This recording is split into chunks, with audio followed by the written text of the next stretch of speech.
అమరజీవి పొట్టి శ్రీరాములు ఈ పేరు ప్రత్యేకంగా చెప్పాల్సినటువంటి అవసరం లేదు. ఎందుకంటే ఈ రోజు ఆంధ్రప్రదేశ్ ప్రభుత్వం ఆత్మార్పణ దినోత్సవంగా నిర్వహించడం జరుగుతుంది. ఎందుకు పొట్టి శ్రీరాములు వర్ధంతిని ఆత్మార్పణ దినోత్సవంగా నిర్వహించాల్సినటువంటి పరిస్థితి ఎందుకు వస్తుంది? ఒకసారి మనం 1953 ముందు ఉన్నటువంటి రోజులకు వెళ్దాం. ఆ రోజుల్లో మద్రాసులో తెలుగువారి ఆత్మగౌరవాన్ని అణగదొక్కి మద్రాసులో తెలుగువారిని ఆరంభ సూరులుగా మాత్రమే చూస్తూ తెలుగువారికి ఉన్నటువంటి ఆ వివక్ష ఏదైతే ఉందో దాని వల్ల అక్కడ తెలుగువారి పరిస్థితి ఎంత ఘోరంగా మారిందో మనందరికీ తెలిసింది. ఆ తర్వాత దీన్ని జీర్ణించుకోలేక ప్రముఖ స్వాతంత్ర సమరయోధుడైనటువంటి పొట్టి శ్రీరాములు ప్రత్యేకమైనటువంటి ఆంధ్ర రాష్ట్రం కోరుతూ బలుసు సాంబమూర్తి అనేటువంటి తన ఫ్రెండ్ ఇంట్లో ఆమరణ నిరాహార దీక్షకు దిగడం జరిగింది. సో దీక్ష 40 రోజులు దాటింది, 50 రోజులు కూడా దాటింది. అప్పటికి కూడా కేంద్ర ప్రభుత్వం దగ్గర ఎలాంటి చలనం లేదు.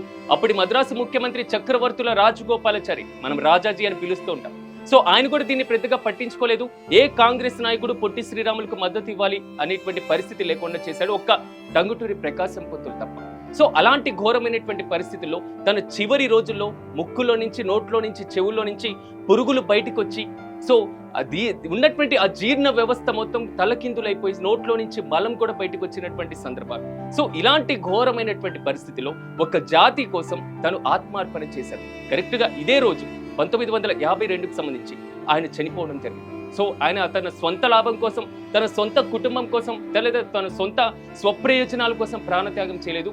తెలుగువారి ఆత్మగౌరవంతో పాటుగా ఆంధ్ర రాష్ట్రం ఏర్పాటు చేయాలి అనేటువంటి ఉద్దేశంతో ఆయన ఆత్మార్పణ చేయడం జరిగింది. నిజంగా ఇది ఎవరైనా చేయగలరా అంటే చాలా తక్కువగానే చెప్పాలి. ఎందుకంటే ఆమరణ నిరాహార దీక్షలు జరిగినాయి, కానీ ఆత్మార్పణ చేసి 58 రోజులు అనేది మాత్రం ఇది నిజంగా ఒక చరిత్ర. అందుకే 58 అడుగుల అతి భారీ విగ్రహాన్ని అమరావతిలో ఏర్పాటు చేయాలని ఆంధ్రప్రదేశ్ ప్రభుత్వం కూడా సంకల్పించింది. అమరజీవి పొట్టి శ్రీరాములు చనిపోయిన 4వ రోజు పార్లమెంట్ సాక్షిగా ప్రత్యేకమైనటువంటి ఆంధ్ర రాష్ట్రాన్ని ఏర్పాటు చేస్తామని ప్రధానమంత్రి నెహ్రూ గారు ప్రకటించారు. సో అమరజీవి పొట్టి శ్రీరాములు చనిపోయిన తర్వాత మద్రాసు కాలేజీలో ఎవరు బయటికి రానటువంటి పరిస్థితి, ఒక్క తెలుగువారు కూడా ఆ పార్థివ దేహం వైపు తలెత్తి చూడనటువంటి పరిస్థితి.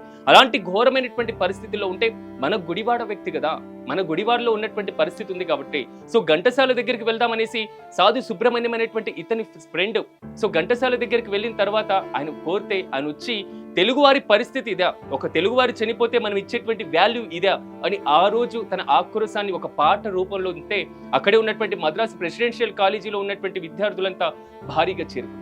టంగుటూరి ప్రకాశం పంతులు మన రాష్ట్ర తొలి ముఖ్యమంత్రి, ఆయన ఒక్కసారి బయటకు వచ్చేసి పొట్టి శ్రీరాములు పార్థివ దేహాన్ని చూసేసి ఇలాంటి చావు ఎవరికి రాకూడదు, ఎందుకు పొట్టి శ్రీరాములు తన కోసం కాకుండా ఒక జాతి కోసం చనిపోవాల్సినటువంటి అవసరం ఎందుకు వచ్చింది అనేటువంటి ఆలోచన కూడా ఈ రోజుల్లో ప్రభావం చూపుతుంది. కాబట్టి ఏదేమైనా ఆంధ్ర రాష్ట్ర ఏర్పాటుకి ఆంధ్ర రాష్ట్రపితగా పేరుగాంచినటువంటి పొట్టి శ్రీరాముల్ని ఒకసారి స్మరించుకుందాం.